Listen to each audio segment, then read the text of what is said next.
Japan নগর চলাচলে বড় পরিবর্তন আনতে উড়ন্ত ট্যাক্সি চালুর সিদ্ধান্ত নিয়েছে। ২০২৭ সালের শুরু থেকে যুক্তরাষ্ট্রের স্টার্টআপ জোভি এভিয়েশনের সঙ্গে মিলিত হয়ে ৫ আসন বিশিষ্ট বৈদ্যুতিক এয়ার ট্যাক্সি চালুর পরিকল্পনা করছে তারা। এতে এক পাইলট সহ ৪ জন যাত্রী বহন করা সম্ভব হবে।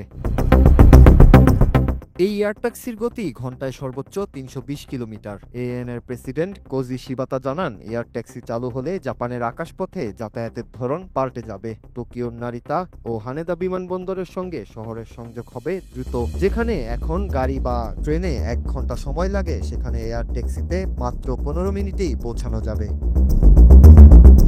পরিকল্পনায় রয়েছে ভবিষ্যতে আরও নতুন রুট চালু করার, যদিও এখনও ভাড়া নির্ধারণ করা হয়নি। তবুও এএনএ সাধারণ মানুষের জন্য এই সেবা সাশ্রয়ী করার চেষ্টা করবে বলে জানিয়েছে। আগামী অক্টোবর মাসে ওসাকা এক্সপোতে পরীক্ষামূলক ফ্লাইট প্রদর্শন করার পরিকল্পনা রয়েছে তাদের।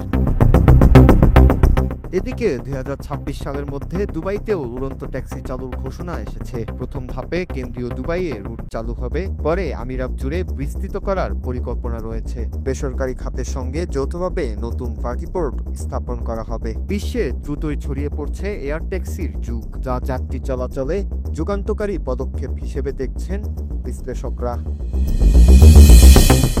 নূর Raju, Bangla TV news desk.